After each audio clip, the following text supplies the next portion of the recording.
Halo, Assalamualaikum. Saya beli sebuah smartphone flagship bukan ya? Kalau ngelihat dari prosesornya mungkin bukan yang paling tinggi, tapi kalau ngelihat dari brandnya, ini seri flagshipnya dari brand Jepang, jadi beda dan bikin saya semangat. Cuma kalau ngelihat ukuran dari paketnya, kayaknya bonus yang dijanjikan nggak dikirim bareng. Tapi kita buka dulu aja ya buat ngelihat bener nggak dikirim bareng nggak bonus speaker.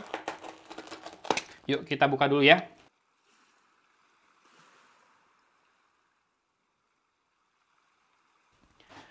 Yes, ini adalah Sharp Aquos R9 yang saya beli. Saya belinya warna putih, tapi kata seller yang ready warna hijau, jadi saya terima aja pergantian warnanya. Cuma saya udah nanya seller, kalau yang dapat free GoPay, itu gimana caranya? Katanya nanti via WhatsApp, udah masuk WhatsApp-nya. Cuma saya nanya lagi kan, free speakernya dikirim bareng? Iya katanya. Ini ternyata nggak ada, ini hanya smartphone-nya doang. Padahal speakernya lumayan harganya, di atas 1 juta. Dan pasti saya komplain sih ini ya. Kemudian ya benar, colornya green. Ini pakai Snapdragon 7 Plus Gen 3 dengan RAM 12, storage 256 GB ya. Betul, 256 ROM, RAM-nya 12 GB, layarnya 6,5 inci Full HD+, kamera belakangnya 2, 50 megapiksel, 50,3 ya. Kalau di eksaknya dia sebutin. Depannya juga 50,3. Jadi ada lensa utama, lensa ultrawide di belakang, lensa selfie-nya juga sama-sama 50,3. Dan apresiasi buat Sharp yang meskipun hanya jual 1000 unit di Indonesia, tapi berhasil melalui proses TKDN dengan kerjasama dengan mitra tentu saja ya, untuk proses perakitan smartphone-nya di Indonesia. Jadi kadar TKDN-nya terpenuhi. Pakai ARM. ARM ini dulu yang merakit smartphone LG, kemudian Infinix juga sempat. Yes. Ini dia kemasan di dalamnya. Ini lumayan excited. Kenapa? Karena sudah bosan dengan smartphone ya buatan Cina, Korea, apalagi brand mana lagi, Amerika ya paling ya. Nah, yang Jepang kayak gimana? Biasanya suka rada beda cita rasanya pas di unbox. Oke, jadi di dalam partisi ini isinya hanya softcase, nggak sekalian SIM tray ejector dan buku-bukuan. Ya, softcase seperti ini. Oh, masih bolong tombol powernya. Jadi layarnya IXO OLED tapi fingerprintnya masih di pinggir sepertinya ya, nggak di dalam layar. Kemudian warna hijaunya kece, dan ya saya lupa bilang kalau ini smartphone ini kameranya dikerjakan bareng sama Leica. Tuh ada di situ tulisannya Leica. Itu juga jadi salah satu nilai jualnya, walau kalau ngelihat spek versus price-nya tinggi banget memang ya, apalagi buat brand yang tidak terkenal dengan software update yang panjang seperti Sharp ini. Oke, di sisi kiri kosong melompong hanya ada 3 buah garis antena. Di sisi atas ada SIM tray-nya. Ini bisa dibuka tanpa ejector, makanya tadi nggak ada ejector ya. Pakai kuku aja bisa, dan ada garis antena serta mikrofon kedua. Nih, kalau mau kita tinggal masukin kuku dan yes, keluar. Ini ada 1 slot nano SIM dan 1 slot lagi micro SD ya.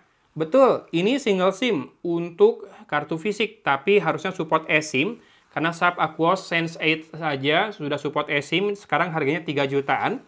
Mantap sih kalau ngelihat speknya sebetulnya, cuma ya, ada beberapa masalah, tapi mudah-mudahan yang ini enggak ya. Mudah-mudahan bagus. Kemudian mudah-mudahan kameranya bisa deliver karena sudah kerjasama sama Leica. Leica pasti nggak mau kan nama baiknya tercoreng gara-gara kerjasamanya kurang bagus misalkan. Tapi ya nanti kita kita coba aja uji buktikan.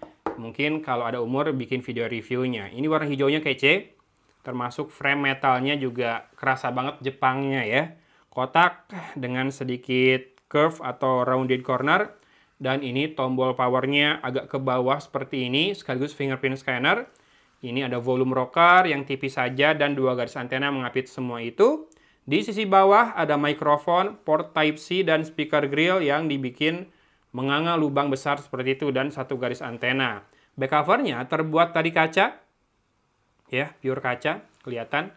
Nggak ada pattern atau tekstur apa-apa, refleksinya juga nggak ada, polos aja. Dan mungkin kamera frame-nya tergolong unik ya. Desainnya beda dari yang lain. Ada dua seperti itu, diagonal tapi nggak dibikin mirip iPhone. Ada satu LED flash di situ, tidak ada infrared blaster sayangnya ya. Jepang kayaknya nggak pakai infrared blaster, nggak suka.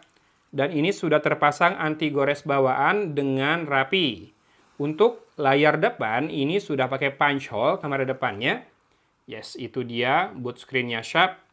Saya masih belum keluarkan beberapa hal nih dari kardusnya. Oh, pertama ada Quick Start Guide sama kartu garansi.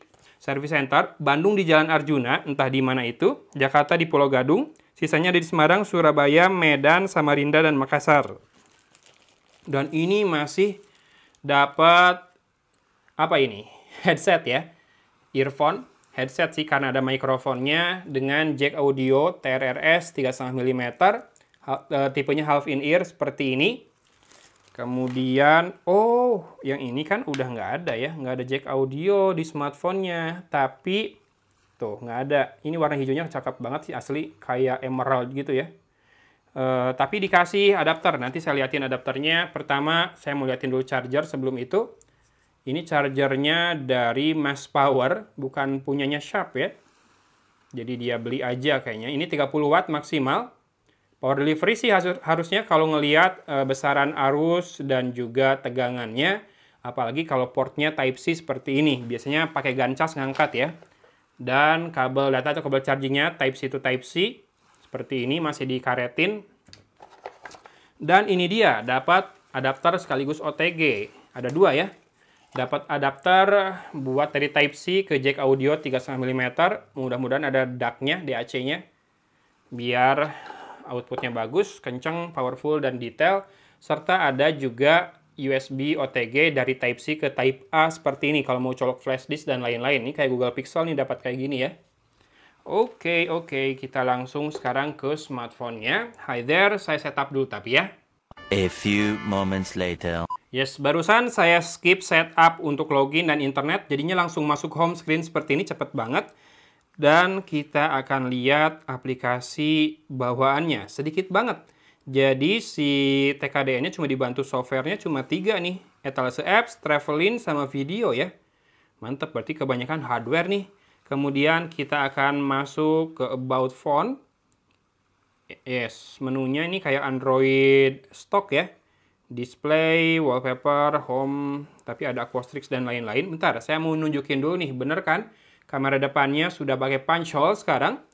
Yuk, kita kembali ke About Phone. Aquos R9, image slot SIM primary, image SIM slot 2. Jadi bener, dual SIM-nya pakai eSIM ya. Ini ada ID segala. Kemudian Android-nya Android 14 dengan security update-nya bulan Juli. Mudah-mudahan ada software update biar up to date. Mudah-mudahan juga naik ke Android 15 dan seterusnya ya. Kemudian storage-nya 229 GB, free-nya terpakai 27 GB. Oh, ada nih virtual memory, menyala di 6 GB. Bisa dimatikan juga, tapi butuh restart ya, seperti biasa. Ada hardware feedback untuk Qualcomm. Ya kan ini pakai Snapdragon 7 Plus Gen 3 ya. Kemudian saya mau cek sedikit menu yang tidak biasa, tidak ada di smartphone Android lain. Ini ada Aquastrix. Rich Color Teknologi Mobile, High Speed Display. Ya ini katanya 240 Hz. Yuklah kita lihat menu kameranya aja dulu sekarang. Ini UI-nya stok banget. Dia minta akses notifikasi. Oke, saya kasih lah. Kalau enggak mau masuk soalnya. Ultrawide-nya perbesarannya 0,6 kali. Ada in sensor zoom 2 kali juga. Tidak ada lensa tele kan, 2 lensa aja di belakang. AI-nya bisa dimatikan juga kalau kamu nggak mau. Lalu untuk video, oh ya, untuk settingnya di sini rada ribet ya, masuk dulu. Video size-nya bisa sampai 4K. Frame rate-nya 30 kalau di 4K. Ini masih belum berubah ya, user experience seperti ini. Mau pilih resolusi dan frame rate itu satu-satu terpisah dan harus masuk ke menu yang deep kayak gini dulu ya. Rada ribet sih menurut saya. Ini baru kamera belakang, nanti kamera depan misah lagi. Dan untuk kamera depan bisa 4K juga, tapi nggak bisa pilih frame rate, jadi maksimal 30 fps sama semua. Dan ada Pro Video Shooting. Bisa pilih bokeh, bisa pilih apa lagi, manual setting, bisa di perekaman video ya, bagus ya. Lalu ada juga auto night video, mantap. Kemudian portrait, depan belakang bisa, night, depan belakang bisa, manual foto. Wow, kamera depan juga bisa manual, mantap ini. ISO-nya di 100 sampai dengan 25.600, lebar banget, tinggi banget ya. Shutter speed dari 1/10.000 sampai dengan 30 detik. White balance, saturation, contrast, clarity, exposure compensation juga ada, dan fokusnya bisa dibuat manual juga. Kamera depannya, mantap. ISO kamera belakang juga sama, 50 sampai 25.600, lebar banget. Malah ini bisa 50 ya, yang kamera depan 100 tadi kalau nggak salah. Iya, lensa ultrawide juga ISO-nya mulai dari 100. Shutter speed-nya dari 1/10.000 sampai dengan 30 detik. Dan lensa ultrawide juga bisa autofocus dia ya. Bisa dibikin manual juga, jadi nggak fix fokusnya, mantap. Kemudian other ada high resolution, time-lapse, slow video, dan HDR video. Oke, itu kira-kira menu kameranya. Sisanya saya akan coba dulu. Mudah-mudahan betah pakainya. Ini 6,5 inci dengan bezel yang udah tipis ya. Bezel udah tipis, nggak ada poni. Kalau bilang simetris sih belum. Bawah masih sedikit lebih tebal, tapi nggak kentara-kentara banget.